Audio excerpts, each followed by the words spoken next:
नमो भगवते वासुदेवाय। ॐ नमो भगवते वासुदेवाय। ॐ नमो भगवते वासुदेवाय। यः स्वानुभावम् अखिलं श्रुतिसारमेकम् आध्यात्मदीपम् अतितीर्षितां तमोऽन्धम् संसारिणां करुणयः पुराणगुह्यम् तं व्याससूनम् उपयामि गुरुमुनीनां। नारायणं नमस्कृत्य नरं चैव नरोत्तमं देवीं सरस्वतीं व्यासं ततो जयमुदीरये। श्रवणतां स्वकथा कृष्ण पुण्यश्रवणकीर्तिनः हृदयन्तस्थो हि अभद्राणि विदुनोति सुहृत्सताम्। नष्टप्रायेषु अभद्रेषु नित्यं भागवत सेवया भगवती उत्तम श्लोके भक्तिर्भवति नैष्टिकी। श्रवणतः श्रद्धया नित्यं गृणतश्च स्वचेष्टितम् कालेन नातिदीर्घेण भगवान् विशते हृदि। कृष्णाय वासुदेवाय देवकी नंदनाय च नंदगोपकुमाराय गोविन्दाय नमो नमः। नमः पंकजनाभाय नमः पंकजमालिने नमः पंकजनेत्राय नमस्ते पंकजांग्रिये। जय श्री कृष्ण चैतन्य प्रभु नित्यानंद श्री अद्वैत गदाधर श्रीवासादि गौर भक्त वृंद। हरे कृष्णा कृष्णा कृष्णा हरे हरे हरे राम राम राम हरे हरे। हरे कृष्णा कृष्णा कृष्णा हरे हरे हरे राम राम राम। हरे कृष्णा कृष्णा कृष्णा हरे हरे हरे राम राम राम हरे हरे। हरे हरे कृष्णा। जी, सादर प्रणाम। प्रणाम माता जी। हरे कृष्णा। तो कल हमने श्लोक क्रमांक 23 को लिया था। बहुत ही सुंदर श्लोक था, है ना। उसमें कहते हैं जीवन छवो भागवतांग्रि रेणु, है ना। जीव जीव जीव जीव छवो भागवत आंग्रि रेणु। जो जीवित है लेकिन जो भगवान के भक्तों के चरणों की रज को ग्रहण नहीं करता, धारण नहीं करता, न जातु मर्त्यो अभी अभील भेद यस्तु। जिसने भगवान के भक्तों का, जो मनुष्य मृत्यु शैया पर है, हर मनुष्य मृत्यु शैया पर, जिसने भगवान के भक्तों का चरण की रज को धारण नहीं किया है, वह कैसा है? जीव छवो, जीवित जीवित रहते रहते हुए शव समान है। और क्या करे? श्री विष्णु पद्या मनुजस तुलस्य।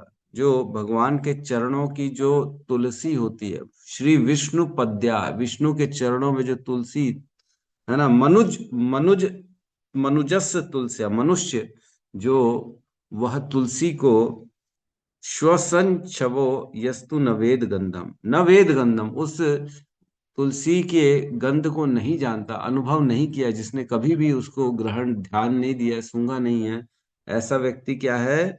शवसच्छ श्वसच्छवो, श्वास लेते लेते शव के समान। तो कल हमने इसमें बहुत चर्चा करी थी। भगवान के भक्तों की अनुगत स्वीकार करना सबसे श्रेष्ठ कार्य है। तभी हमें भगवान की प्राप्ति होती है ना। भगवान कभी भी डायरेक्ट खुद प्राप्त अपने आप को अवेलेबल नहीं कराते हैं। भगवान के भक्त ही हैं जो भगवान की भक्ति प्रदान करा सकते हैं, और किसी में शक्ति नहीं है, न देवी देवताओं में, न स्वयं भगवान में। वो भी अपनी भक्ति किसी को नहीं दे सकते। भक्ति तो केवल भक्त दे सकता है, और कोई नहीं दे सकता, है ना। तो इसलिए भक्तों की यहाँ पे बड़ी महिमा गाई गई है। आज हम श्लोक क्रमांक 24 में प्रवेश करेंगे। क्लियर है? क्लियर दिख रहा है? हरि बोल। जी जी। जी प्रभु जी। ठीक है। श्लोक क्रमांक 24, अध्याय 3, स्कंद 2, शुद्ध भक्ति में सेवा, हृदय परिवर्तन। तदा श्मसारं हृदयं बतेदं तदा नाभीष्टारं हृदयं बतेदम् यद यद्गृह्यमाणे हरिनामधेयै यद्गृह्यमाणैर्हरिनामधेयै न विक्रियेताथ यदा विकारो नाविक्रियेताविकारो नेत्रे जलं गात्ररुहेषु हर्षः नेत्रे जलं गात्रुहेषु हर्षः तदसंसारं हृदयं बतेदम् तदसंसारं हृदयं बतेदम् यत् ग्राहमाणे हरिनामधेये यद्गृह्यमाणे हरिनामधेये नाविक्रियेतात् यदा विकारो नाविक्रियेतात् यदा विकारो नेत्रे जलं गातरुहेषु हर्ष नेत्रे जलं गातुहेषु हर्ष तदस्मसारं हृदयं बतेदम् तदस्मसारं हृदयं बतेदम् यद्गृह्यमालैर्हरिनामधेयः यद्गृह्यमाणैर्हरिनामधेयः न विक्रियेताथ यदा विकारो नाविक्रियेतात् यदा विकारो नेत्रे जलं गात्ररुहेषु हर्षः नेत्रे जलं गातुहेषु हर्षः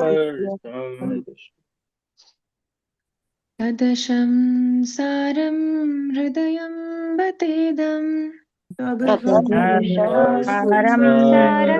हृदयं बतेदम् यद्ग्राहणमाणो हरिनामधेयः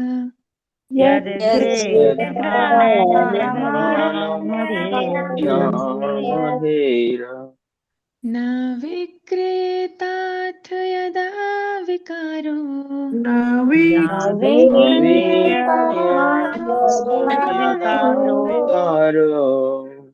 नेत्रे जलं गात्ररुहेषु हर्षः जलं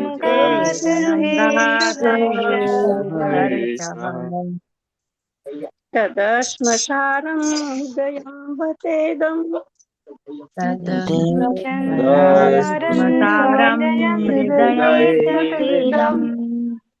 यद्गृह्यमाणे हरिनामधेये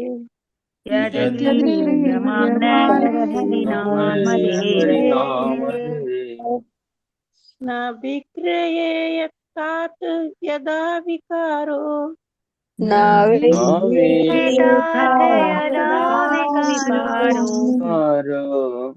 नेत्रे जलं गात्ररुहेषु हर्षः नेत्रे जलं गात्ररुहेषु हर्षः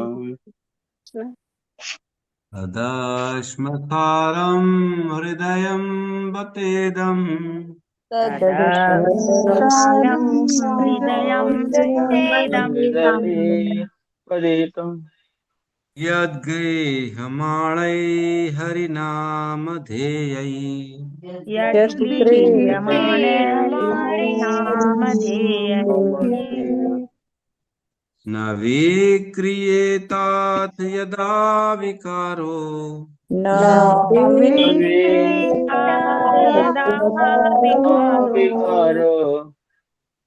नेत्रे जलं गातृरुहेषु हर्षः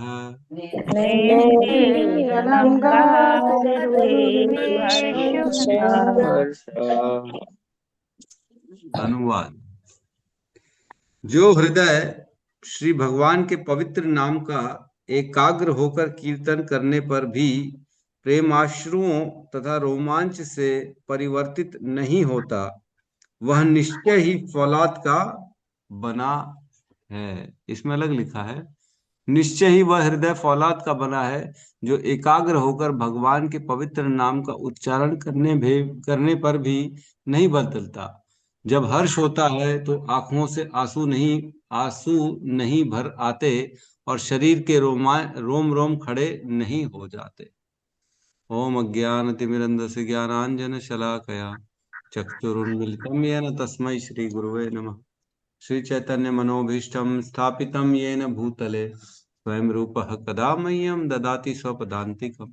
वन्देऽहं श्रीगुरु श्रीयुतपदकमलं श्रीगुरून् वैष्णवांश्च श्रीरूपं सागरजातं सहगण रघुनाथान्वितं तं सजीवं साद्वैतं सावधूतं परिजन सहितं कृष्ण चैतन्य देवं श्री राधा कृष्ण पादान सहगण ललिता श्री विशाखान्वितांश्च हे कृष्ण करुणा सिंधु दीन बंधु जगतपते गोपेश गोपिका कांत राधा कांत नमस्तुते तप्त कांचन गौरांगी राधे वृंदावनेश्वरी वृषभानुसुते देवी प्रणमामि हरि प्रिये वाञ्छाकल्पतरोभश्च कृपा सिन्धुभ्य एव च पतितानां पावनेभ्यो वैष्णवेभ्यो नमो नमः।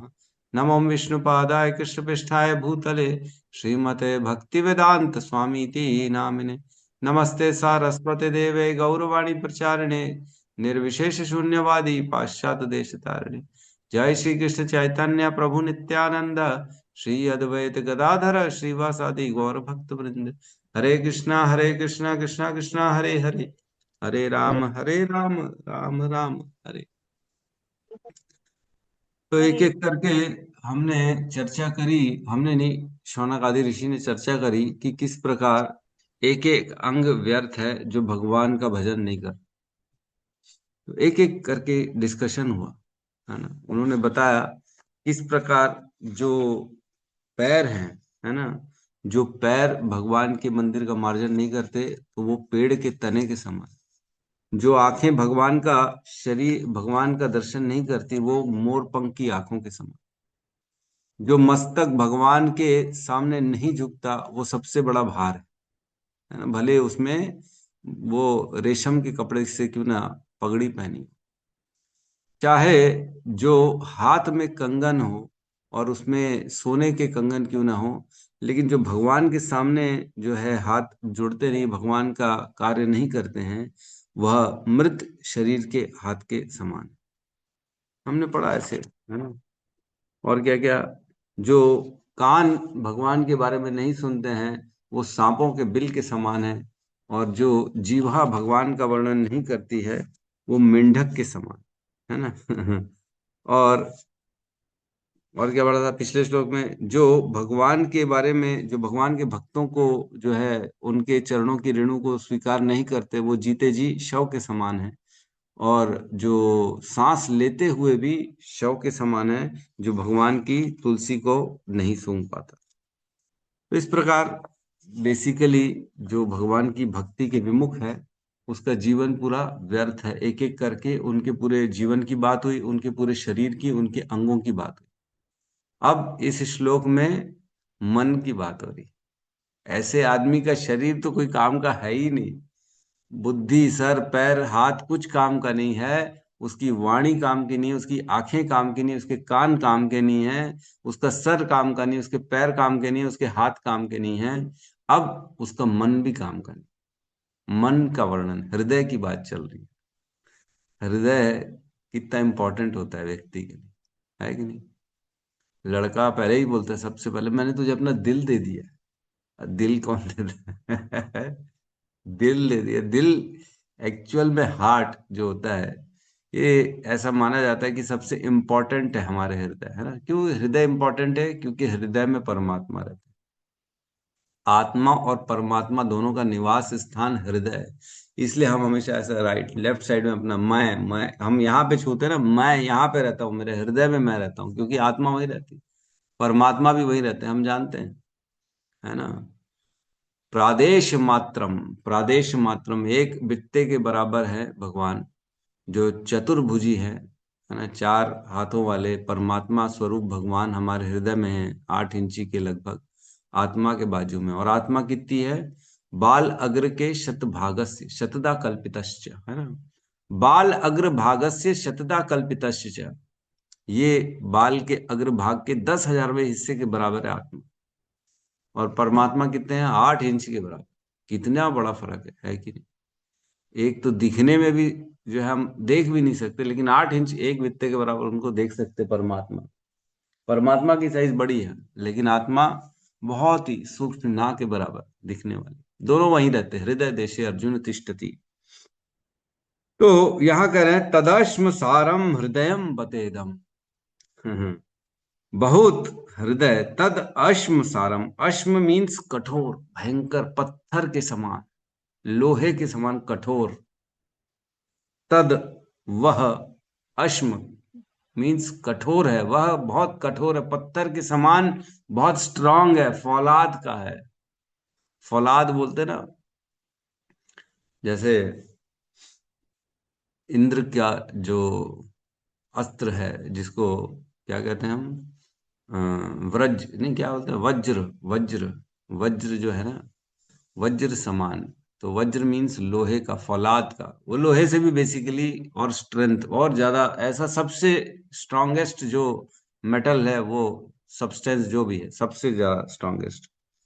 तद अश्म, वह बहुत कठोर है।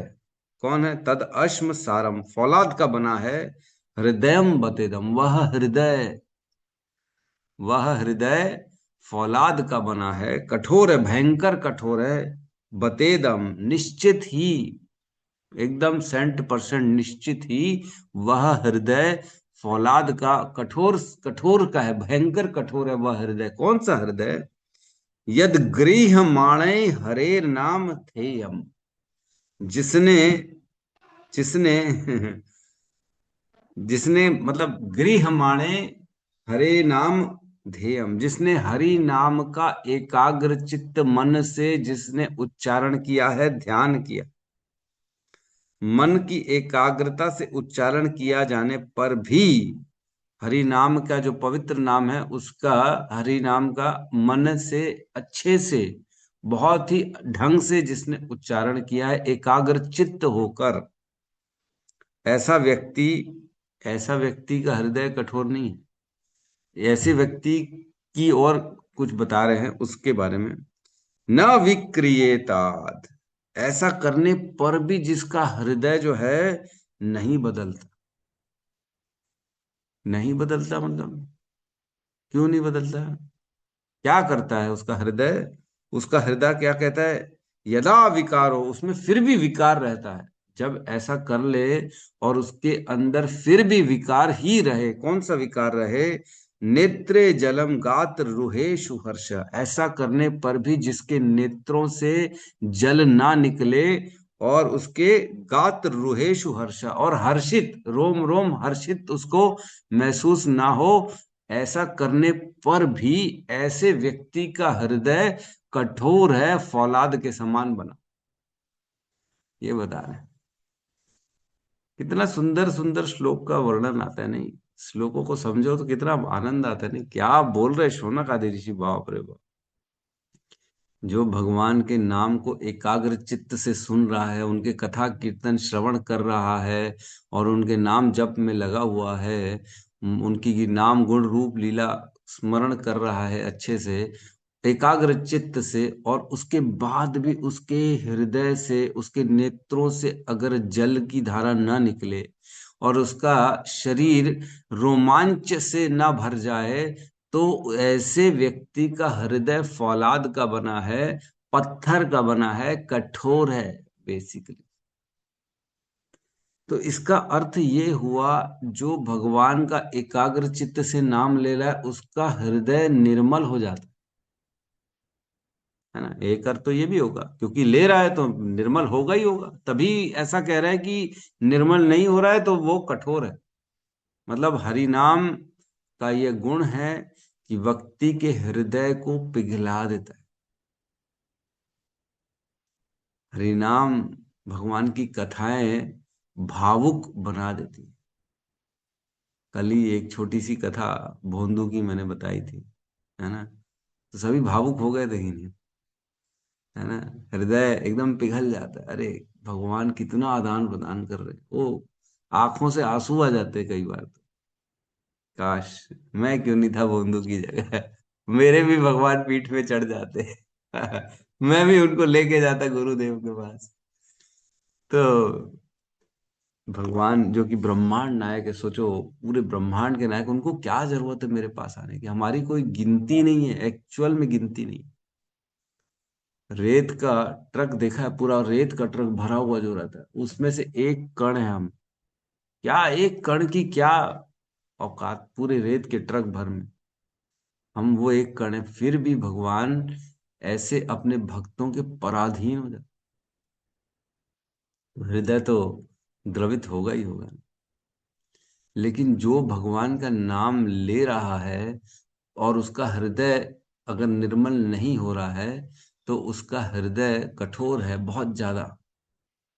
तो ऐसा क्यों होता है? हृदय बेसिकली इस श्लोक में बता रहे हृदय परिवर्तन, आप चाहें तो इसका श्लोक का टाइटल लिख सकते हैं, हृदय परिवर्तन।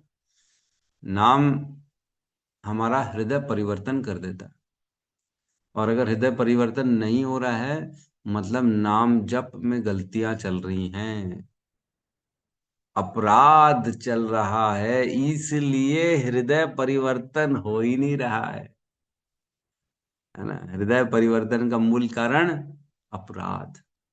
नाम तो जपा, लेकिन नाम नहीं जपा, शब्द चल रहा है मुंह से, लेकिन हृदय में तो कुछ और ही बसा हुआ है। बहुत जन्मे यदि करे नाम कीर्तन, तबो न पाए कृष्णेर चरण। बहुत जन्म तक अगर नाम कीर्तन कर भी रहा है, तब भी उसको कृष्ण के चरणों की प्राप्ति नहीं होती। क्यों? क्योंकि अपराध से युक्त है उसका नाम। 10 अपराध बताए गए हैं, उन 10 अपराध को सुनना चाहिए, समझना चाहिए, और नाम जप करें तो वह 10 अपराधों को छोड़ के करें। क्योंकि अपराध जो है वह कभी भी नाम के प्रभावों को स्फुरित नहीं होने देता, आच्छादित कर देता है। नाम का प्रभाव है निर्मल हृदय करना, ये उसका प्रभाव ही है। जैसे अगर पैरासीटामॉल लेंगे और बुखार नहीं जाएगा, तो क्या बोलेंगे? क्या बोलेंगे? बुखार क्यों नहीं जा रहा? अरे बुखार तो जाना चाहिए, कुछ तो गलती है, कुछ तो गड़बड़ है, जो गोली खाने पर भी बुखार नहीं जा रहा। क्या बात है, गोली खाएंगे तो बुखार कैसे नहीं जाएगा? फिर डॉक्टर के पास तुरंत दौड़ते, ये कोई साधारण बुखार नहीं है, ये तो कुछ और ही बुखार है, क्योंकि गोली खाया तो भी नहीं कम हुआ। तो उसी प्रकार जो भगवान का नाम ले रहे हैं और हृदय परिवर्तन नहीं हो रहा है, तो फिर तो विचार करना चाहिए, कुछ तो गड़बड़ है ना, कुछ तो गड़बड़ है। जो हमारा हृदय परिवर्तन नहीं हो रहा है, हृदय निर्मल नहीं हो रहा, हमारे अंदर या तो अपराध चल रहे हैं, हम अपराध कर रहे हैं, है ना। तो फौलाद का बना है, फौलाद का बना है, इसका अर्थ क्या है? वह व्यक्ति केवल अपने बारे में सोच रहा है, दूसरों के प्रति वह करुणा का भाव नहीं रख रहा है। औलाद का बना मीन्स अपनी इंद्रिय तृप्ति के लिए दूसरों को कष्ट पहुंचाना, ये होता है फौलाद। मतलब मैं मजे करूं, तुम्हारी ऐसी तैसी, आई डोंट केयर, तुम कुछ भी करो, इसको कहते हैं फौलाद का बना। जैसे आजकल बहुत देखा जाता है, लोग अपनी इंद्रिय तृप्ति के लिए कुछ भी कर लेते, रेप कर ले, रेप करके मर्डर कर दे रहे, बच्चियों का रेप कर दे। उनको कोई फर्क नहीं पड़ रहा है कि यह छोटी बच्ची है, इसके साथ मैं क्या कर रहा हूं, ये सह पाएगी नहीं सह पाएगी, रो रही है, मर रही है, काट रहे हैं, मार रहे हैं, लेकिन मेरे को आनंद, मेरे को मजा चाहिए, मेरे को सुख चाहिए। इसको कहते हैं फौलाद। मेरा 100 रुपए का कमाई हो, सामने वाले का 1000 रुपए का नुकसान क्यों ना हो। क्या कर रहे हैं आजकल लोग? डुप्लीकेट पनीर बेच रहे हैं, डुप्लीकेट सब्जी बेच रहे हैं, वो इंजेक्शन लगाए जा रहे हैं उसमें कलर के लिए, केमिकल डाल रहे हैं गंदे गंदे सब्जी में, सामने वाला खाए वो बीमार पड़े, कैंसर हो उसको, बीमारी हो, अल्सर हो, कुछ भी हो, हमारे को 10 रुपए बचना चाहिए बस हमारी सब्जी में। ये होता है फौलाद। सामने वाले के प्रति कोई भाव ही नहीं रखना। इंद्र इंद्र की माँ जो है दिति हुई कश्यप की पत्नी, और एक और कश्यप की पत्नी हुई अदिति। अदिति ने अपने ही पति कश्यप से उनको प्रसन्न करके वरदान मांगा कि मुझे ऐसा पुत्र दो जो इंद्र को मारे। एक ही पिता, इंद्र का पिता भी कश्यप, कश्यप की पत्नी अदिति दूसरी पत्नी अपने पति से वरदान मांग रही है कि मेरे को ऐसा पुत्र दो जो तुम्हारे पुत्र को मार दे। तो ये कठोरता हुई कि नहीं? ये फौलाद हुआ कि नहीं? अपने ही बच्चे को, आखिर तो बच्चा है ना, उसी के कश्यप का ही तो बच्चा हुआ, एक तरह से इसका ही पुत्र हुआ, कैसे अलग हुआ क्या? और देखो दूसरी ओर एक और कठोरता, इंद्र के अंदर की कठोरता देखो, वह अपने ही माँ के बच्चे को मारना चाह रहा है कि नहीं? अदिति के व्रत में पूरा उनका सहयोग किया ताकि कहीं इसकी गलती हो, त्रुटि हो, तो मैं तुरंत इसके बच्चे का वध कर दूं, वो भी जो पैदा नहीं हुआ वो भी। जब फाइनली बहुत आखिरी में थोड़ी सी त्रुटि हो गई, तो वह इंद्र उनके गर्भ में प्रवेश के करके उसको अपने वज्र से मारना चाहा, उसके बच्चे को, जो 7 भाग में बट गया। फिर दोबारा एक और बार चलाया उसने सातों के ऊपर, तो 7 के 7 हो गए, फिर 49 हो गए, मरे नहीं। तो सोचो, इंद्र को अपनी गद्दी इतनी प्यारी है, वो चाहता नहीं है कि कोई और आए, उसको भले ही गर्भ में उसका वध कर दे, इसके लिए भी तैयार है इंद्र। इंद्रिय तृप्ति होनी चाहिए, इंद्र मतलब इंद्रिय तृप्ति इंद्र, इंद्रिय तृप्ति। तो अपनी तृप्ति के लिए व्यक्ति दूसरे का वध करने के लिए तैयार, मारने के लिए तैयार, इसको कहते हैं फौलाद का बनना। जैसे नारद जी ने, उनका शिष्य हुआ मृगारी, है ना, उसकी कथा आती है भागवतम में। मृगारी का काम क्या था? पहले सभी पशुओं का वध करता था, पहले थोड़ा सा उनको कट करता था ताकि खून निकलता रहे और वो तड़प तड़प के मरे, है ना। और जैसे तड़पते थे तो उसको प्रसन्नता होती थी, सुख आता था उसको, मृगारी को। तो जब नारद जी आए ऐसे मृगारी के पास, बोले क्या कर रहे, तेरे को करुणा नहीं, तेरे हृदय में क्या कोई जो है इमोशंस नाम की चीज नहीं है क्या? क्यों मार रहे हैं इनको? तो बोले मेरे को अच्छा लगता है, हमारा तो काम ही यही है, हम मारेंगे नहीं तो खाएंगे क्या? तो बोले मात्र पेट भरने के लिए तुम मारता है? बोले हाँ, और क्या करूंगा। बोले बहुत बड़ा पाप है ये। तो बोले मैं क्या करूं फिर? बोले तू इसको बंद कर। तो बोले मेरा घर कैसे चलेगा? बोले मैं चला दूंगा, तेरा घर चलेगा, निश्चित तौर से चलेगा, आज से पशुवध बंद। तो जैसे ही मृगारी के जीवन में गुरु आए, गुरु का आदेश आया, तो उसका हृदय परिवर्तन हो गया। 1 साल बाद जब दोबारा नारद जी आए, तब मृगारी उनको उठा दंडवत प्रणाम करने के लिए, तो पहले झाड़ा, उसने सामने की चींटियों को हटाया, फिर प्रणाम किया। वह व्यक्ति जो पहले पशुओं का क्रूरता से हत्या करता था, वह अब एक चींटी भी नहीं मार पा रहा है।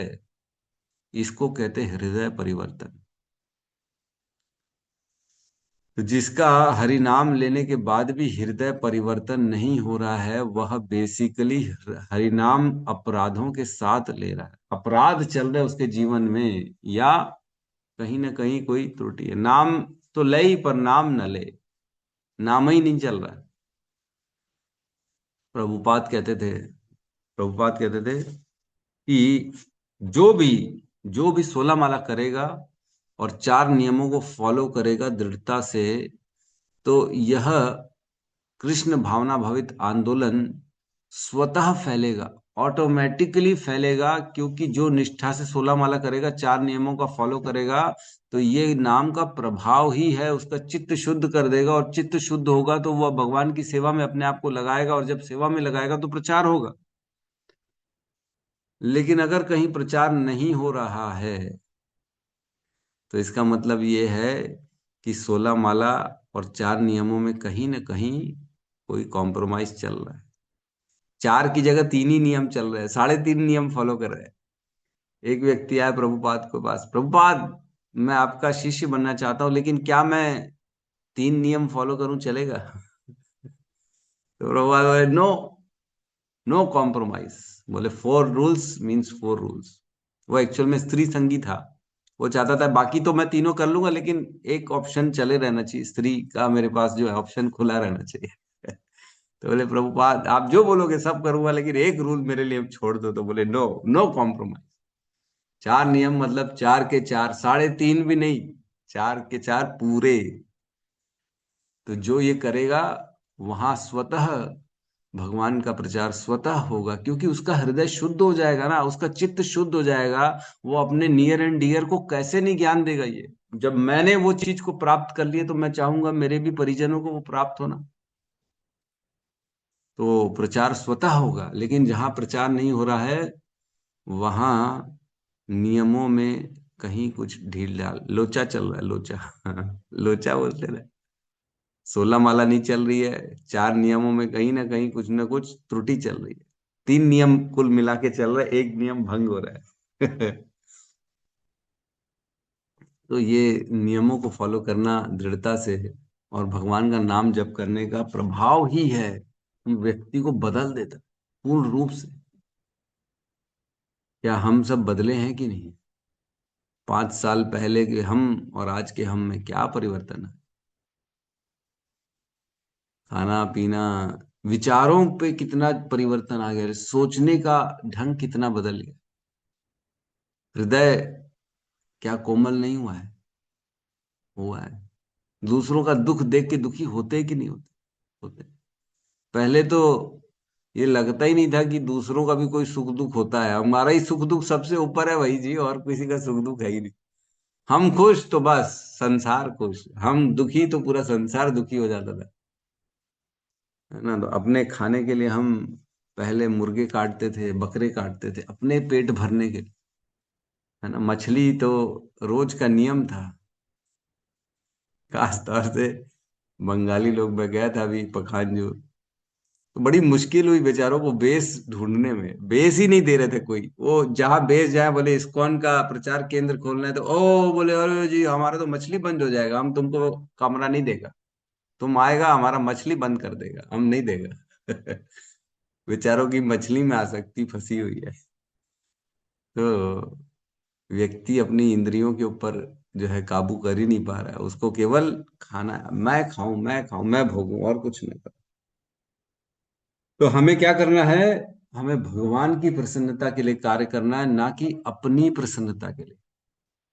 आत्म इंद्रिय प्रीति वांछा तारे बलि काम, कृष्ण इंद्रिय प्रीति वांछा तारे प्रेम ना नहीं धरे प्रेम नाम। जो हम अपने इंद्रिय तृप्ति के लिए कार्य करते हैं उसको क्या कहते हैं? काम।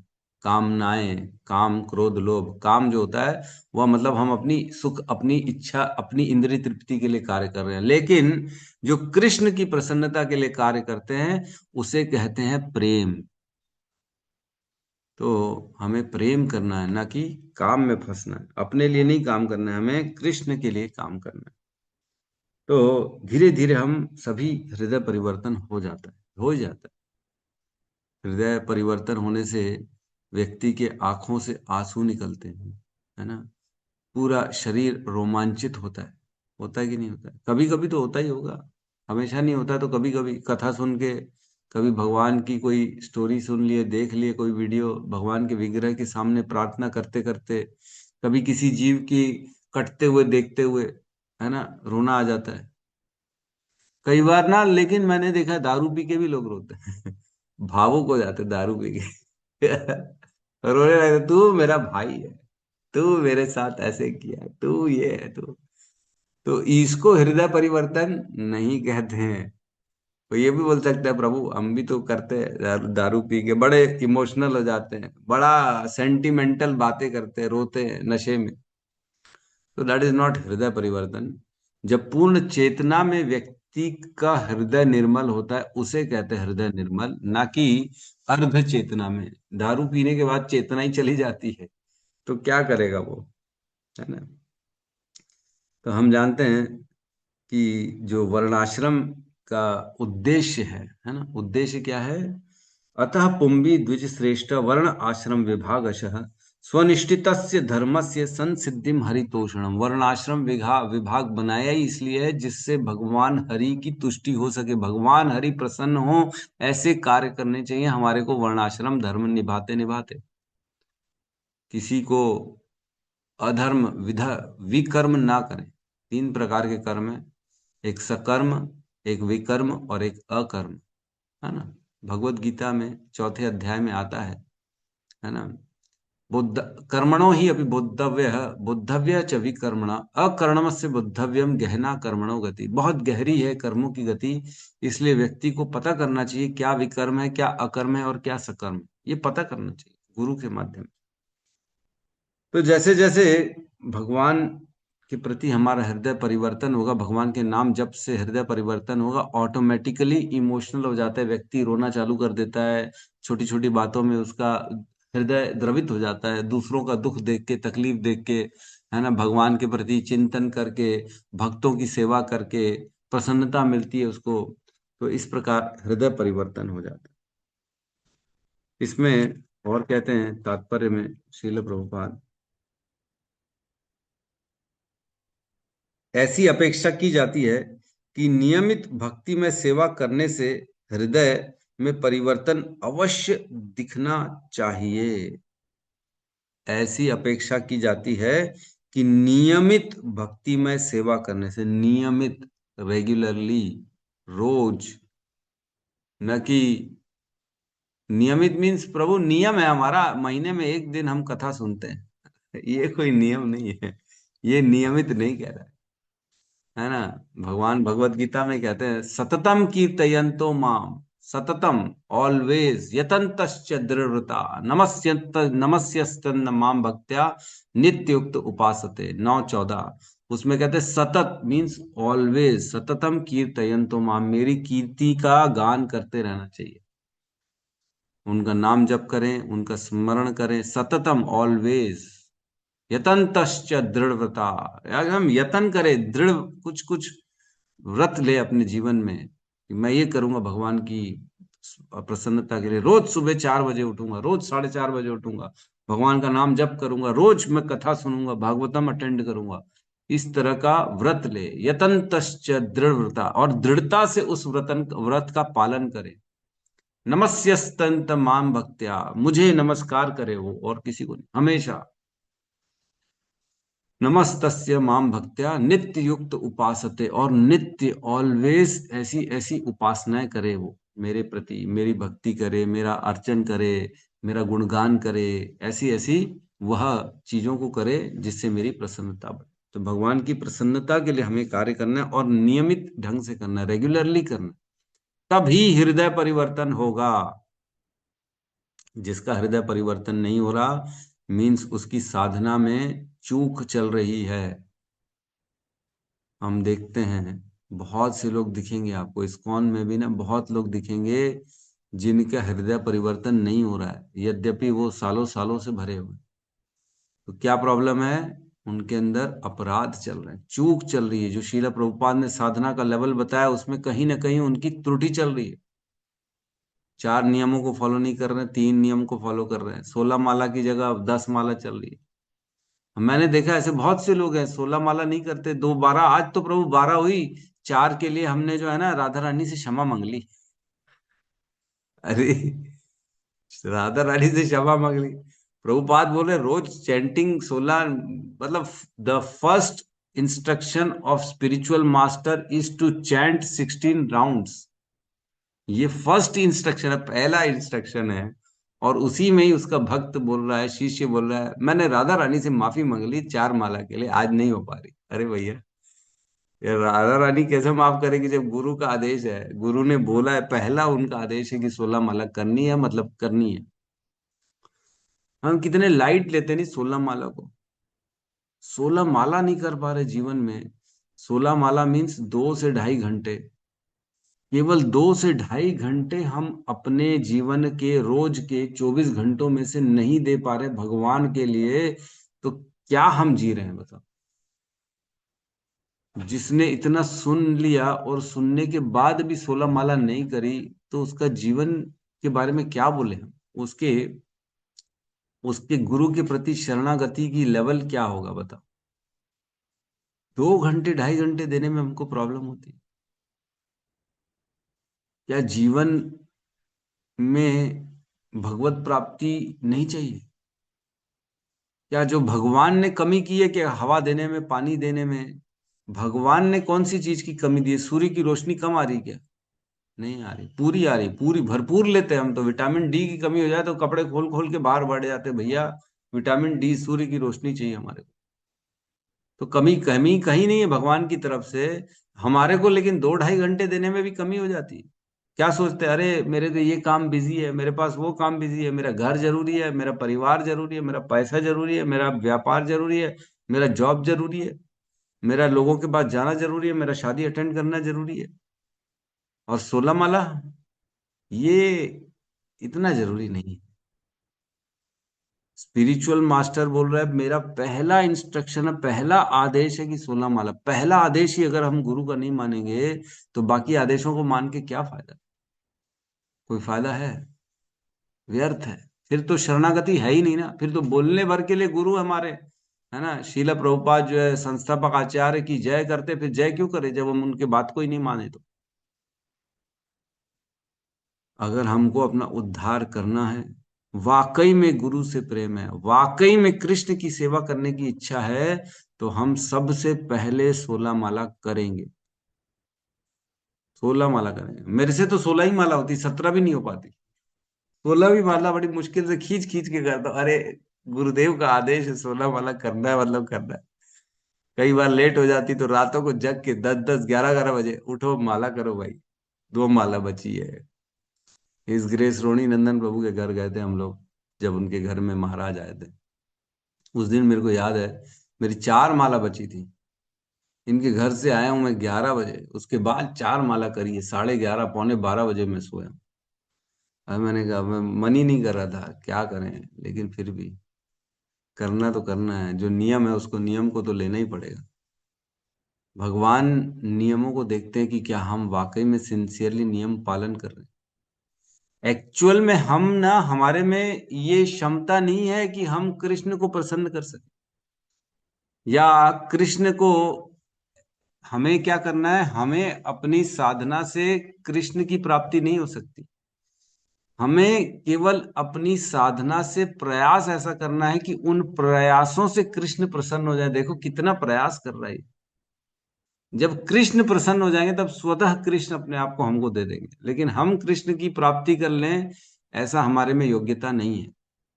हम अपने बल से कृष्ण को अपने अपने अधीन नहीं कर सकते। हम नहीं उनको बोल सकते कि तुमको मेरे को बुलाना ही पड़ेगा, मैं 16 माला किया है ना मैंने, कैसे नहीं बुलाओगे, ऐसा हम नहीं बोल सकते। वो तो उनकी इच्छा होगी तो बुलाएंगे, है ना। भगवान क्या कहते हैं, जन्मादि यस्य यतो अन्वयाति तरश्च अर्थेषु अभिज्ञ स्वराट तेने ब्रह्म हृदय आदि कवये मुह्यन्ति यत् सूर्यः तेजो वारी यथा विनिवय मृदय त्रिसर्गो यत अमृषा। भगवान जो है स्वराट है, उनके ऊपर किसी का कोई चलता नहीं है। उनकी इच्छा होगी तो कर लेंगे, नहीं इच्छा होगी तो कुछ नहीं करेंगे। हम लाख सर क्यों ना पकड़ लें, पटक ले, कुछ नहीं होने। आगे कहते हैं प्रभुपाद, हमें सदैव स्मरण रखना चाहिए कि भक्ति में कार्यों को संपन्न करने में श्रवण तथा कीर्तन दो मूलभूत सिद्धांत हैं, और यदि इन्हें ठीक से संपन्न किया जाए तो इससे हर्ष उत्पन्न होगा, जो आंखों में आंसू तथा शरीर में रोमांच द्वारा लक्षित होगा ही होगा। दोबारा पढ़ रहा हूं मैं, हमें सदैव स्मरण रखना चाहिए कि भक्ति में कार्यों से संपन्न करने में श्रवण तथा कीर्तन दो मूलभूत सिद्धांत हैं, और यदि इन्हें ठीक से संपन्न किया जाए, श्रवण ठीक से हो और कीर्तन ठीक से हो, मतलब नाम जप जो हम कर रहे हैं, चैंटिंग कर रहे हैं, वह ठीक से हो, सिंसियरली, और कुछ और दिमाग नहीं लगाना है। चैंटिंग के टाइम बोलना है भगवान का नाम और उसी को केवल सुनना है, इतने से ही हो जाएगा और कुछ नहीं। तो इससे हर्ष उत्पन्न होगा ही होगा, और जो आंखों में जल अश्रु धारा की तरह लक्षित होगा ही होगा। हम डेली सुबह गुरु अष्टकम करते हैं, गुरु अष्टकम बोलते हैं। उसमें क्या बोलते हैं, एक पद आता है ना, सेकंड सेकंड वाला, क्या कहते हैं? रोमांच कंपास्त्रु तरंग भाजौ।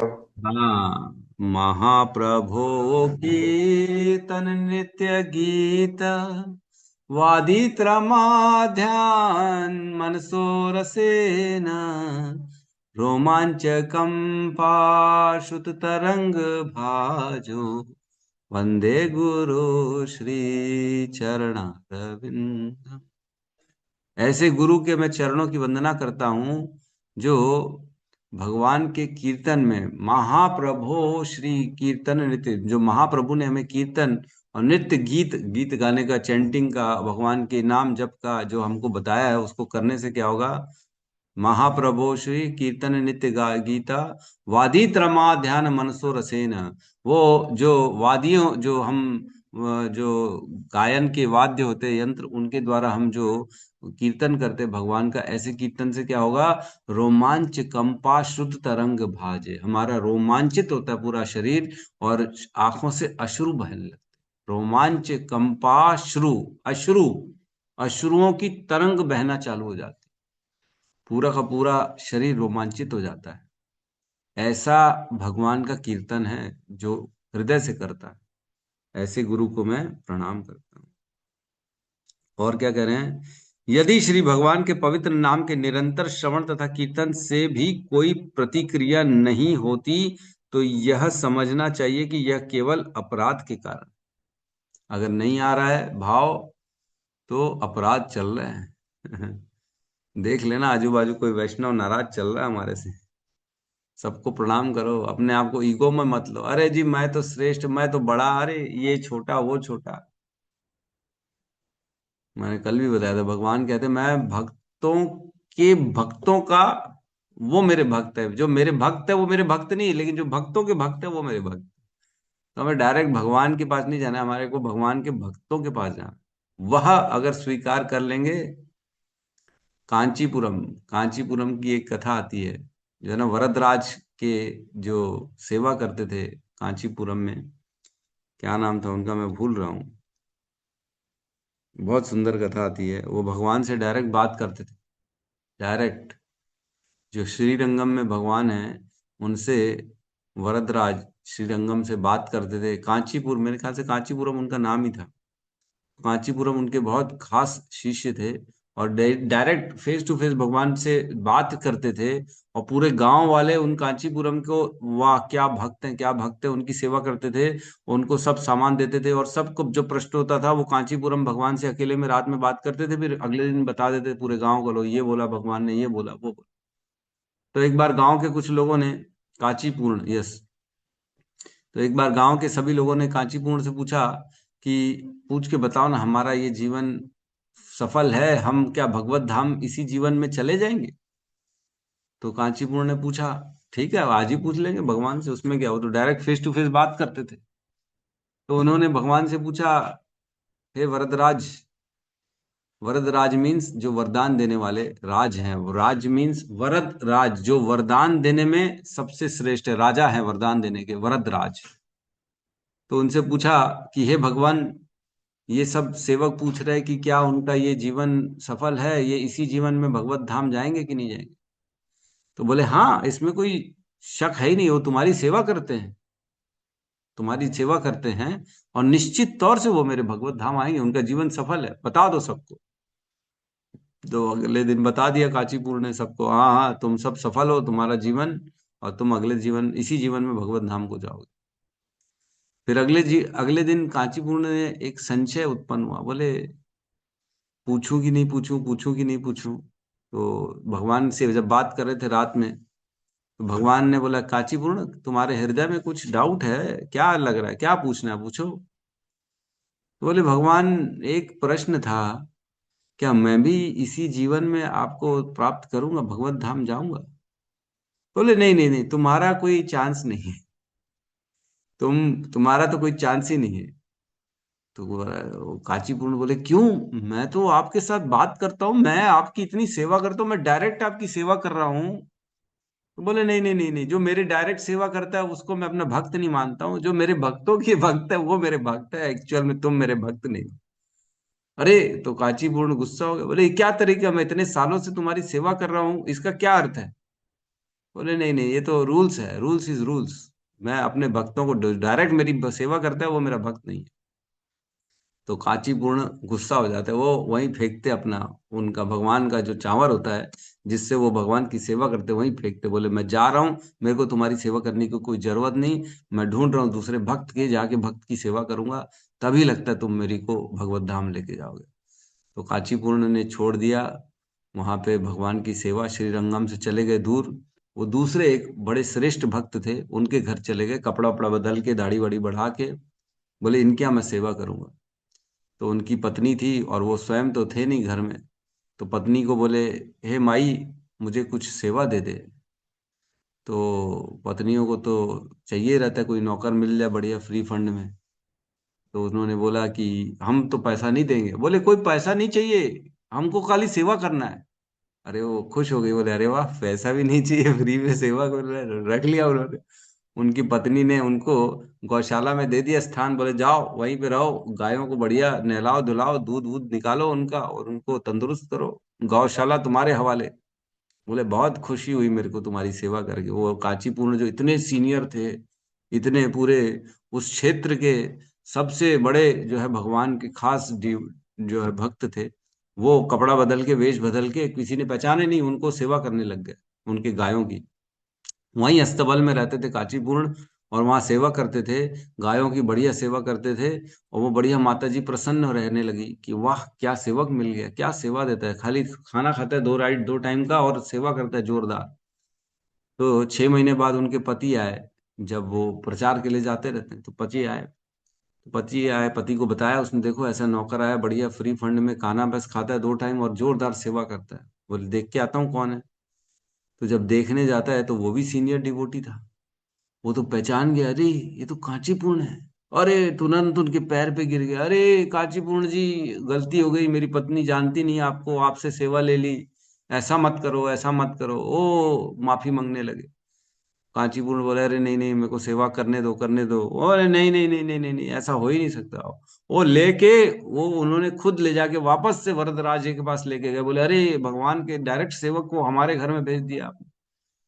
तो कांचीपुर्ण जब वापस वरदराज जी के पास जाते हैं तो पूछते हैं क्यों बुलाया मेरे को।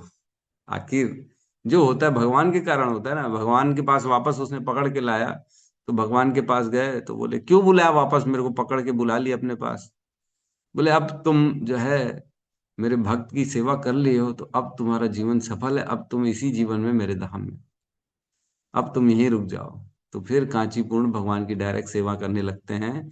और इसका निष्कर्ष ये निकलता है कि जब तक हम भगवान के भक्त की सेवा नहीं करते हैं, तब तक हमें भगवान स्वीकार नहीं करते। तो जो भगवान का श्रवण कीर्तन करेगा, वह हर चीजों पे सचेत रहेगा, वह पूरा जीवन सचेत रहेगा, भक्ति के कार्यों में, भगवान के भक्तों की सेवा में, भगवान के नाम के जप में सचेत रहे। क्यों? श्रवण, श्रवण इज वेरी इंपॉर्टेंट, हम जानते हैं। आगे कहते हैं, कोई व्यक्ति भक्त को चिन्हों से कितना ही अलंकृत क्यों ना हो, यदि वह धूम्रपान, मद्यपान या स्त्रियों के साथ अवैध मैथुन करता है, तो उसमें उपयुक्त भाव दशाएं नहीं हो सकती। डुप्लीकेट भक्त, अगर कोई भक्ति का ड्रेस रख लिया है, टीका लगा रहा है, गले में कंठी माला है ना, बीड बैग है, गहरुआ गेहुआ वस्त्र है, बढ़िया धोती कुर्ता पहन रहा है, लेकिन वो क्या करता है, अंदर ही अंदर धूम्रपान करता है, स्मोकिंग करता है, मद्यपान करता है या दारू पीता है, या स्त्रियों के साथ अवैध मैथुन करता है। तो ये जो पॉइंट है ना, स्त्रियों के साथ अवैध मैथुन, इसका अर्थ ये नहीं है कि केवल स्त्रियों के साथ फिजिकल होना, है ना। स्त्रियों के प्रति अपनी भावना को भी शुद्ध रखना।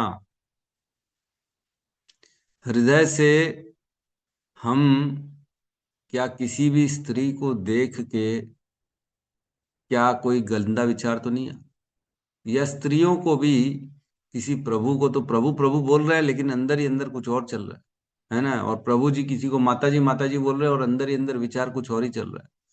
तो कह रहे हैं ऐसा करने वाले के अंदर उपयुक्त भाव दशाएं नहीं हो सकती, उसके अंदर कभी भी ये भावना नहीं आएगी, उसका हृदय कभी भी निर्मल नहीं बनेगा, उसका हृदय फौलाद का ही रहेगा। यद्यपि डिवोटी है वो, यद्यपि कंठी माला पहन लिया है, टीका लगा लिया है, लेकिन इसको क्या करेंगे, डुप्लीकेट भक्त, मिथ्याचारी स उच्यते, भगवान ने बोला है भगवत गीता में, मिथ्याचारी कहलाता है जो दिखता तो है लेकिन अंदर में उसके कुछ और ही चल रहा है कि नहीं, मिथ्याचारी स उच्यते। तो ऐसे भक्त बहुत मिलेंगे हमको, डुप्लीकेट भक्त दिखेंगे तो सही, कंठी माला और ब्रह्मचारी भी दिखेंगे तो सही, लेकिन हो सकता है उनके हृदय में कुछ और ही चल रहा है। ठीक है, इस प्रकार इसमें एक्चुअल में भाव की भी दशा का वर्णन हुआ है। जो 9 स्टेजेस होते हैं भक्ति की, सबसे पहले जो होता है वह होता है, क्या होता है, अपना श्रद्धा, है ना, सबसे पहले श्रद्धा जागृत होती है। फिर उसके बाद आता है साधु संग, है ना, साधु संग के बाद आता है भजन क्रिया, अनर्थ निवृत्ति, फिर निष्ठा, फिर रुचि, आसक्ति, भाव और प्रेम। तो भाव की दशा तक जो पहुंच जाता है ना, भाव की दशा का वर्णन चला है इसके तात्पर्य में, बहुत सुंदर कुछ पॉइंट्स बताए हैं कि भाव की दशा कैसी मानी जाती है, किसके अंदर शुद्ध भाव आ गया, शुद्ध भक्ति आ गई, भाव की दशा तक पहुंच गया। तो हम उस पर कल चर्चा करेंगे। आज का समय हो चुका है, इसलिए यहीं पे हम क्लास को रोकते हैं। मेरा उद्देश्य आज ही कंप्लीट करने का था ये चैप्टर, लेकिन एक श्लोक बहुत छोटा सा रह गया है, तो कल मोस्ट प्रोबेबली हम इसको कंप्लीट भी कर लेंगे और कोशिश करेंगे हम इसके नेक्स्ट वाला अध्याय भी स्टार्ट कर लें। तो आज के प्रश्नोत्तरी का सेशन है। अजीत माधव प्रभु, यस, आप प्रश्न पूछें। हरे कृष्णा प्रभु जी। प्रभु जी, जैसे किसी की तबीयत खराब हो गई अचानक और 16 माला का जप नहीं कर पाया और दूसरे दिन वो ठीक हो जाता है, स्वस्थ हो जाता है, अब माला करने में सक्षम है, तो प्रभु जी फिर कैसे होगा? जो एक दिन ने छूट गया, मान लिया किसी दिन बहुत कोई तबीयत खराब हो गई, बीमार हो गया, अगर एकदम ही उसके बस में नहीं है करना, बीमार पड़ गया, बेहोशी हो गया, तो कैसे जप करेगा? तो अगले दिन वो 16 और 16 32 माला कर लेगा, कोई दिक्कत अच्छा ठीक है। नहीं। लेकिन छोटी छोटी बात पे नहीं होना चाहिए, ऐसा नहीं कि थोड़ा सा सर दर्द दे रहा है, अरे आज तो सर दर्द हो रहा है मेरे से माला नहीं हो पाएगी, आज तो पेट दर्द हो रहा है मेरे से माला नहीं हो पाएगी, ओहो आज तो सर्दी हो गई माला नहीं हो पाएगी। तो ये बहाने होते हैं। लेकिन यद्यपि अगर वाकई में तकलीफ है, एकदम ही बेहोश हो गए हैं, एकदम अस्त व्यस्त हो गया है पूरा, एकदम दिमाग काम नहीं कर रहा है, एकदम बेड पे आ गए हैं, माला ही नहीं चल पाएगी, तो फिर ठीक है, कोई प्रॉब्लम नहीं, अगले दिन कर सकते। यस प्रभु जी, अगर माला जैसे अपराध रहित हो रही है, माला नहीं, तबीयत सही है, अपराध हो जाएगा, माला मन नहीं लग रहा है, तो फिर दूसरे दिन वही कंप्लीट कर ले। मैंने मन नहीं लग रहा है तो भी करना है। अच्छा। मन नहीं लगने का तो कोई कारण ही नहीं है, मन तो कभी नहीं लगता, वो तो हमारा अभी भी नहीं लगता है। तो यस। मन की तो बात ही छोड़ दो, मन को तो सुनना ही नहीं है, बस करना है। शरीर अगर साथ नहीं दे पा रहा है, शरीर ही एकदम आपको छोड़ दिया है कि नहीं नहीं आज तो हो ही नहीं पाएगा, एकदम बेहोश टाइप हो गए, कमजोरी ऐसे कि हाथ ही नहीं उठ रहा है, चल ही नहीं रहा है, तब जो है एक दिन आप छुट्टी मार सकते हो। लेकिन वो भी तब जब वाकई में आप माला ना कर सको। माला कर सकते हैं लेकिन जबरदस्ती थोड़ी आलस के कारण, आज थोड़ा ठीक नहीं लग रहा है, कमजोरी लग रही तो माला छोड़ दें, तो ये बहाना है फिर। यस। यस, हरे कृष्ण प्रभु, हरे कृष्ण। यस, गौतम बुद्ध प्रभु। हरे कृष्ण प्रभु जी, धन्यवाद प्रभु जी। yes, जैसे यहाँ पे बता रहे हैं, जो प्रभु जी भाव रहते हैं, जैसे वो स्टेज है उसमें भाव जो है बहुत आगे तक रहते हैं। तो प्रभु जी कई बार ऐसे हम देखे हैं कि मतलब हमारे अंदर जैसे कुछ लेक्चर सुन रहे हैं, अब कुछ कुछ ऐसे होते हैं कि बहुत प्रभावित करते हैं। तो जैसे कल आपने बहुत अच्छा बताया, तो उसमें बहुत मतलब डूब गए थे। ऐसा लगता है कि कहीं आसपास जो भी चीज हो रहा है समझ में नहीं आ रहा था। लेकिन कई बार ऐसे होते हैं प्रभु जी, कुछ कथाएं ऐसे होती है जिसमें मतलब नहीं निकलता, या जो भी चीजें नहीं आ पाता, उस भाव नहीं आता। तो प्रभु जी इसको हम क्या समझ सकते हैं इस चीज को? ये एक्चुअल में स्वभाववश होता है। सबकी कथाओं में उतना इंटरेस्ट नहीं आता व्यक्ति को। वही कथा अगर कोई और बोल दे तो बहुत इंटरेस्ट आएगा, जिसके हमारे को सुनने में अच्छा लगता है। और वही कथा अगर जिससे सुनना अच्छा नहीं लगता वो बोलेगा तो उसमें भाव आएगा ही नहीं। तो ये कोई बड़ा मैटर नहीं है, ये बेसिकली हमारा स्वभाव है। ये क्या होता है प्रभु जी, जिसके साथ हमारे संबंध होते हैं ना पूर्व जन्मों के, उनके साथ ऑटोमेटिकली उनके मुख से सुनने में हमें अलग ही अनुभूतियां होना चालू हो जाती। ये प्रकृति का नियम है। जिसका जिसके साथ कर्म का बंधन चल रहा है वह उसके ओर आकर्षित करती है प्रकृति। आपका और मेरा पूर्व जन्मों का संबंध था आध्यात्मिक, तो इस जन्म में भी आप मेरे साथ जुड़ गए। मेरे साथ जुड़ने में आपको अच्छा लगेगा, आपको अच्छा लगेगा। लेकिन यही कोई और तीसरा आदमी बोलेगा, अरे गौतम बुद्ध प्रभु आप एक काम करो, हमारी क्लास में आ जाओ, हमारी बात सुनो। तो आपको वहां जाओगे तो भाव ही नहीं आएगा। अरे पता नहीं क्यों अच्छा नहीं लग रहा। अरे उनके भी तो फॉलोअर्स हैं ना, ऐसा तो नहीं कि नहीं, वो भी तो क्लास दे रहे हैं, उनके पास क्यों नहीं जाना हमारे। तो ये हमारे पूर्व जन्मों के कहीं ना कहीं जो हमारा आदान प्रदान चल रहा है, इसी के कारण प्रकृति हमारे हृदय में, हमारे मन में उनके प्रति आकर्षण उत्पन्न कर देती है, जिससे हमारे को संबंध चाहिए। तो ऐसा होता है, कई बार हम इसको समझ नहीं पाते हैं।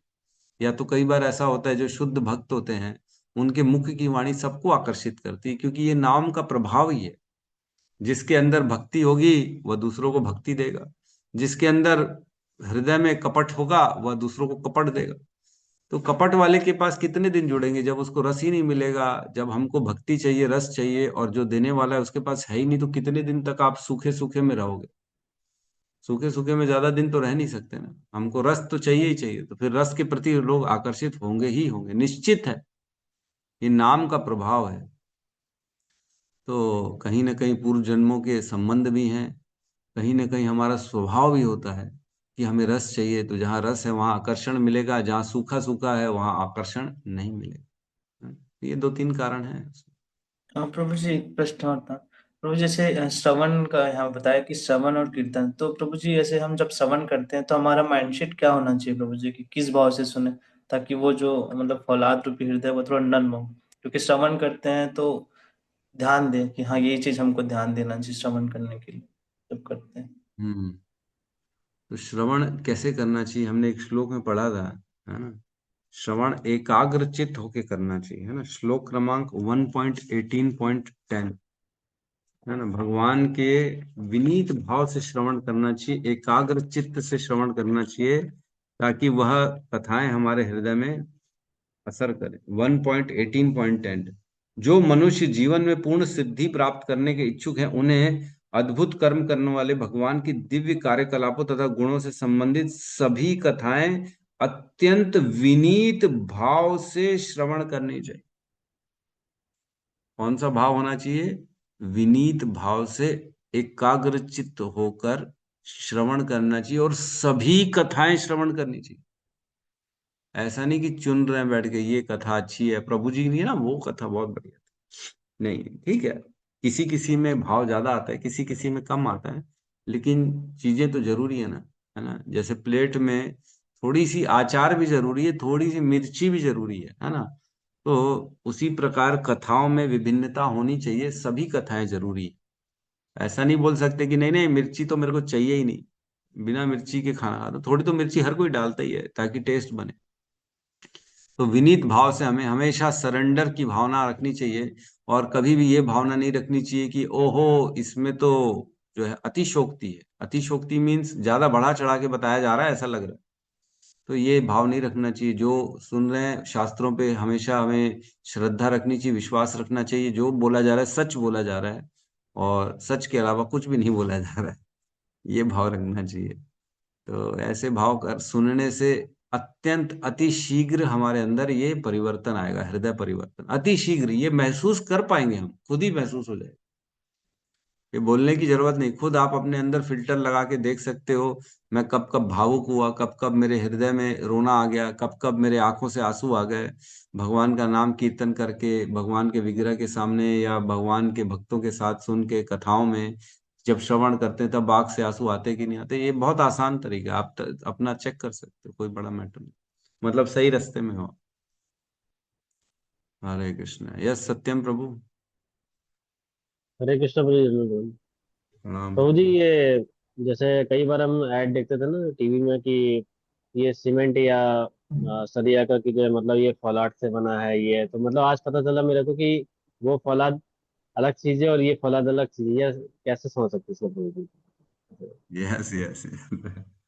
आता है, फौलाद का बना है वो, अंबुजा सीमेंट पता नहीं कौन सा फौलाद का बना है ना? सही कह रहे हैं। फौलाद मीन्स सबसे hardest substance, hardest of the all. तो हृदय सबसे हार्ड है, अगर वह भगवान के प्रति समर्पित व्यक्ति के बदल नहीं पा रहा तो। ये सावित्री माता जी कहिए।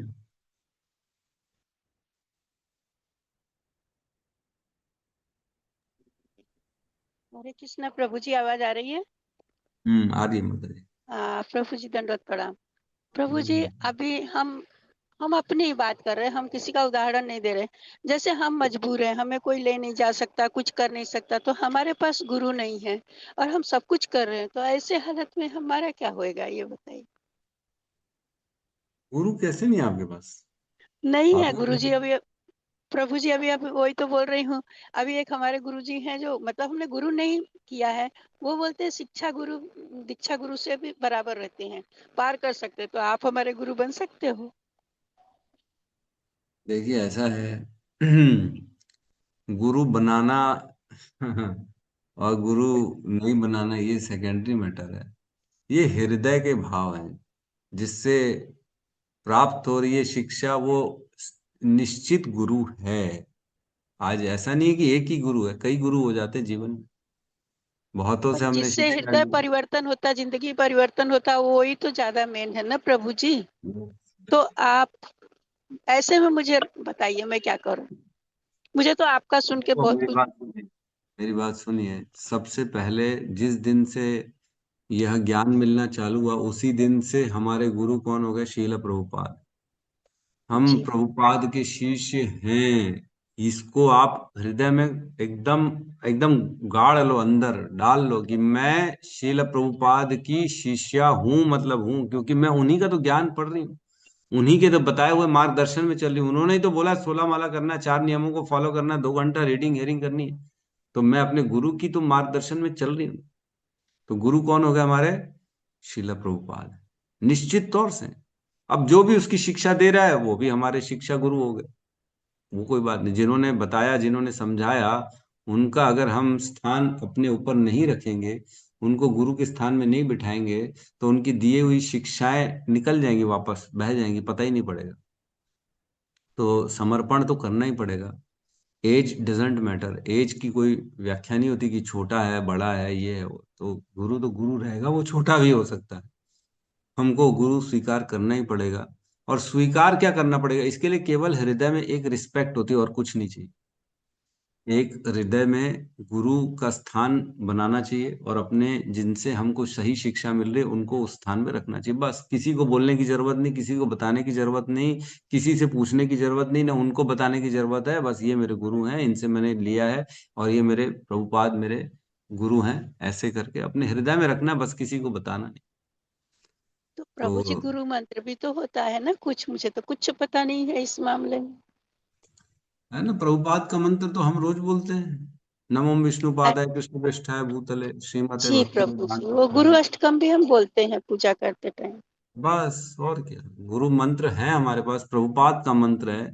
और प्रभुपाद ने सबको एक ही मंत्र दिया है बोलने के लिए, महामंत्र दिया है, सबको वही जपना है। अपना गुरु मंत्र बोले, पहले प्रभुपाद को प्रणाम करें, फिर माला स्टार्ट कर दे। तो ये तो दीक्षा है आपकी। कोई आप कोई ऐसा ना सोचे कि मेरे पास गुरु नहीं है। ये तो बहुत बड़ा, मतलब जो है डाउट हो जाएगा, बहुत बड़ा कंफ्यूजन हो जाएगा। इतनी सारी भक्ति, इतने आज सुन लिए, लेकिन उसके बाद भी अगर हम शीला प्रभुपाद को गुरु की जगह नहीं रख रहे तो ये बहुत बड़ा मिस्टेक है हमारे से। जी ठीक है, तो प्रभु ऐसा जी, मिस्टेक ना मैं करें, तो इसी नहीं तो असमंजस में हूँ, क्या करूँ। अभी तो नहीं नहीं नहीं। मेरे पास कोई चारा भी नहीं, और ना ही मेरे में इतनी कैपेसिटी है कि मैं बगावत करके कुछ कर पाऊँ। तो ये हाल है मेरा प्रभु जी। ऐसा बिल्कुल नहीं सोचना है। हर पल, हर समय, रोज हम 1 घंटा क्या करते, प्रभुपाद का ही तो संग करते, प्रभुपाद के ही तो तात्पर्यों को उठा उठा के पढ़ते हैं ताकि समझ में आए। तो हम किसका संग कर रहे हैं? प्रभुपाद का संग कर रहे हैं रोज। तो प्रभुपाद हमारे साथ हैं कि नहीं? प्रभुपाद ने बोला भी था कि I will always live in my books. मैं हमेशा जीवित रहूंगा अपने पुस्तकों में। जो मेरी पुस्तकों का संग करेगा वो मेरा डायरेक्ट संग कर रहा है। डायरेक्ट हम प्रभुपाद का संग करते हैं। तो इसमें कोई जी संशय नहीं है कि वो हमारे गुरु हैं, और हमें हृदय में उनको धारण करना चाहिए, प्रभुपाद। जी प्रभु जी, बहुत बहुत धन्यवाद प्रभु जी। हरे कृष्णा। हरे कृष्ण। यस, रितिका माता जी। हरे कृष्ण प्रभु जी। हरे कृष्ण। प्रभु जी, जैसे हम लोग भगवान की सेवा मतलब पूजा वगैरह करते हैं, और वैष्णव की सेवा भी करनी चाहिए साथ में। और अगर कोई व्यक्ति भगवान की मतलब पूजा उतना ना करे और वैष्णव की सेवा करे, तो भी क्या भगवान की प्राप्ति होगी? हाँ, निश्चित होगी ना, बिल्कुल होगी।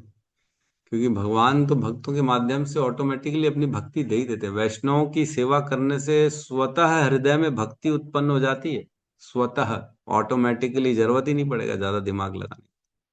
और मैंने बताया था कल भी, सबसे शॉर्टकट क्या है भगवान की प्राप्ति पाने का? वैष्णवों की सेवा शॉर्टकट है, सबसे शॉर्टकट। तो भगवान जो है उसको इजीली मिल जाते हैं जो भगवान के शुद्ध भक्तों की सेवा करते हैं। ठीक है, धन्यवाद। यस, गौतम बुद्ध प्रभु कुछ कहना चाहते हैं आप? हरे कृष्ण प्रभु जी, धन्यवाद प्रणाम। प्रभु जी 2 मिनट कुछ बोलना चाहता हूँ, माता जी जो यस। कह रहे हैं बस। हाँ कहिए कहिए। हाँ, प्रभु जी जैसे मैं एक चीज अपना रियलाइजेशन बता रहा हूँ प्रभु जी। प्रभु जी मैंने आपसे बहुत समय से जुड़ा हुआ हूँ प्रभु जी। आज मैं देखता हूँ कि आपकी जो शिक्षाएं, आप जो हमको बता रहे हैं, सारी चीजें कर रहे हैं। तो मैंने एक चीज सीखा प्रभु, जब तक हम सामने जो बता रहे हैं अगर उनको शिक्षा गुरु नहीं मान रहे, अगर हम उनको शरणागति नहीं कर रहे हैं, तो फिर जितना हम सुन रहे हैं, आज श्रवण कर रहे हैं, तो फिर उसमें श्रद्धा ही नहीं हुआ। आज जैसे आप सब बता रहे, तो आज मैं तो आपको ही बोलूंगा प्रभु जी, आपके कारण मैं मतलब क्लासेस भगवत गीता का ले पा रहा हूँ, ऑफलाइन ऑनलाइन जो भी चीजें हो रही है वो सब आपकी कृपा से है। तो हम इतने समय से हम जुड़े हुए हैं, तो अगर हम इस चीज को नहीं मान रहे कि हमको गुरु नहीं मिला, इवन आप हमेशा बताते हैं कि आज भागवतम कर रहे, तो कितने लोगों का हम संग कर रहे हैं भागवतम में। प्रभुपाद जी का संग कर रहे हैं, सुखदेव गोस्वामी का कर रहे हैं, सभी लोगों का हम संग कर रहे हैं। तो हमको ये नहीं सोचना चाहिए कि हमको गुरु नहीं मिला, ये नहीं मिला। आज हम भागवतम की कथा में आ रहे हैं, इतनी बड़ी कृपा, इतने सारे लोग होने के बाद हमको ये मौका मिल रहा है सुबह सुबह। तो हमको अपने आप को भाग्यशाली समझना चाहिए, और बाकी कुछ नहीं समझना चाहिए। हमारे बस गुरु भी हमको इतना अच्छे से एक्सप्लेन कर रहे हैं, समझा रहे हैं, सब चीजें हैं। तो इस चीज को हमको बहुत कृपा समझ के हमको आगे बढ़ना चाहिए। हरे कृष्ण प्रभु जी, धन्यवाद प्रणाम। बिल्कुल सही है। देखो, हृदय में जैसे मेरे शिक्षा गुरु हैं इस ग्रेस प्रशांत मोहन प्रभु जी, मेरे से छोटे हैं वो 2 साल मेरे ख्याल से छोटे ही हैं, लेकिन उनका जो पोजीशन है वो तो बहुत ऊपर है। कभी मैं सोच भी नहीं सकता उनके बराबर बैठने की। कभी कभी चलो मैनेजमेंट का काम है तो अलग है, गाड़ी चला रहे हैं, साथ में बैठना ही पड़ेगा। लेकिन नहीं सोच सकता मैं नहीं बैठ सकता। क्यों? क्योंकि हृदय में वो पोजीशन दी हुई है ना, और जब तक नहीं देंगे ना, कृपा नहीं मिलेगी। हमारे हाथ में नहीं, एक्चुअल में ये ऑटोमेटिकली भक्ति देवी जो होती है ना, हृदय से हृदय में चली जाती है खुद ब खुद। वह देखती है किसके अंदर किसकी श्रद्धा है, कौन किसके प्रति समर्पित है, कौन इसके प्रति समर्पित है नहीं है, तो वो खुद ब खुद ट्रांसफर हो जाती है, हमको बोलने की जरूरत है। जिस दिन हम बस हृदय से, अगर किसी दिन गुरु के अंदर भाव आया, अरे धन्यवाद, ये कितना कर रहा है, कितना कर रहा है, बस ये भाव आ गया ना, तो खुद ब खुद भक्ति ऑटोमेटिकली सामने के हृदय में चली जाएगी। तो कृपा ऐसी होती है। केवल जो है, श्रील प्रभुपाद ने 4 या 5 बार ही अपने गुरु से मिले, श्रीला भक्ति सिद्धांत सरस्वती ठाकुर से, लेकिन उनके प्रति उनकी समर्पण, उनकी श्रद्धा थी। जो भक्ति उनके हृदय, श्रीला भक्ति सिद्धांत सरस्वती ठाकुर के हृदय से निकल के श्रीला प्रभुपाद के हृदय में भक्ति आ गई। इतनी मात्रा में आ गई, इतनी मात्रा में आ गई, क्योंकि उतनी मात्रा में समर्पण था उनका, उतनी मात्रा में वो अपने गुरु के प्रति नतमस्तक थे, उनकी वाणी को फॉलो करने के लिए वो सब कुछ करने के लिए तैयार थे, घर तक छोड़ने के लिए तैयार थे कि मेरे गुरु का आदेश है। तो ये गुरु देखता नहीं है, गुरु नहीं देख रहा कि अरे इसको मैं एक काम करूं, 10 में से 8 मार्क्स दे दूं, 10 में से 6 मार्क्स दे दूं, 10 में से 1 दे दूं, ये सबसे कम है वो ज्यादा है। भक्ति एक काम करो, उसके बाद चले जाओ, उसके बाद चले जाओ, ऐसा नहीं होता। भक्ति खुद ये डिसीजन लेती है, भक्ति देवी, कि इसके प्रति कौन कौन समर्पित है, वह उसको उतने प्रतिशत में, जितनी समर्पित होगी उतने प्रतिशत में भक्ति मिल जाए। तो ऐसा भक्ति ट्रांसफर होती है, और कोई इसका है ही नहीं, तालमेल ही नहीं, और कोई रास्ता नहीं भक्ति प्राप्त, भक्ति में आगे बढ़ना। जो भक्ति में आगे बढ़ रहा है, निश्चित तौर से उसके ऊपर गुरु की कृपा है, और उसने गुरु के प्रति अपना समर्पण लेवल बना के रखा है, इसलिए भक्ति में आगे। बस एक ही मापदंड है, जो भक्ति में जल्दी दिख रहा है ना, प्रगति कर रहा है, मतलब उसके गुरु के प्रति निष्ठा है, बस बात ही खत्म। तभी वो जल्दी बढ़ पाएगा, नहीं तो नहीं बढ़ पाएगा। ठीक है।